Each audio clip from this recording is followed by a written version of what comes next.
wonderful work that the NUS is still doing on divestment in particular. Please welcome NUS President Larissa Kennedy.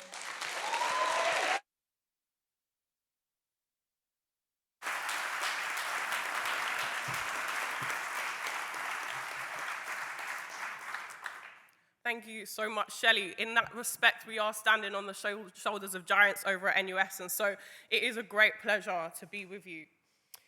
As Shelley mentioned, I'm 23. A lot of my members are 16, they're 18, they're 20. We are young people who have inherited a society, inherited a world where we think that it's acceptable that militarism, violence, and war are just part of the functioning of our world. That's not what we want.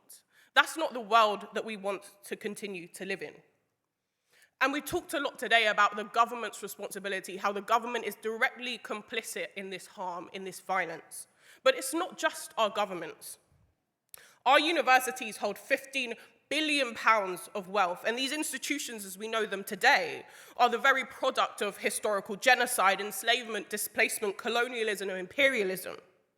I'll state in no uncertain terms that the UK higher education sector would not exist without the historical and ongoing violence that people of colour have experienced. All of that violence is sewn into the fabric of our education system.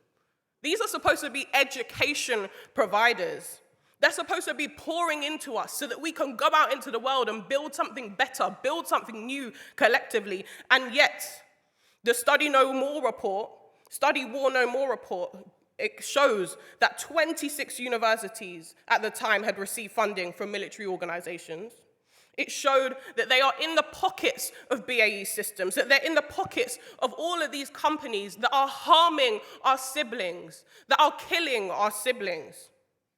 And so when I'm saying education providers, it's because the marketized university, these institutions with the funding models that they have, they are tied to the premise that profit comes before all else. They are tied to the premise that people of color's lives here and across the world do not matter. So it's about how do we now uproot that? How do we build anew? How do we as students connect with our communities, connect with all of you in the room here today, connect with the people that you're connected with to change it for the better? We have to latch on to anything that is more than this. It's about re-envisioning our education institutions, but re-envisioning our world. It's about moving on from the idea that decolonization and the way that it's framed by this mainstream right-wing media, the idea that decolonization is, we're trying to take away history, that we're trying to rewrite history. We're trying to rewrite the future. We're trying to...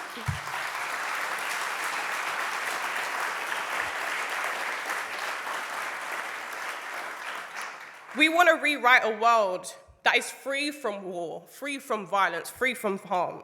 And to do that, we have to start with divestment. We have to start by uprooting the ways that racism, that Islamophobia, they are sewn into the fabric of the way that we move, the way that we learn, the things that we learn. Loki was speaking before about the prevent duty and the ridiculous number of things on which students can be pulled up on. But let's look at the impact of that. Because NUS did prior some research that showed that 43% of Muslim students don't feel that they can speak out, that they can speak freely. So Muslim students in our education system, they're not allowed to critique war. They're not allowed to critique violence. They're not allowed to critique the capitalist motivations of these wars because that would be too disruptive.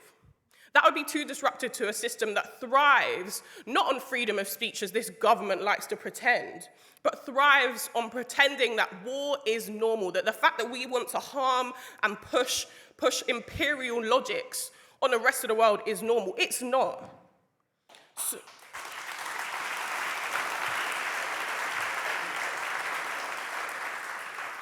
So ultimately, the student movement continues to stand in solidarity with everyone at the Stop the War, but everyone around the world who is re-envisioning something better.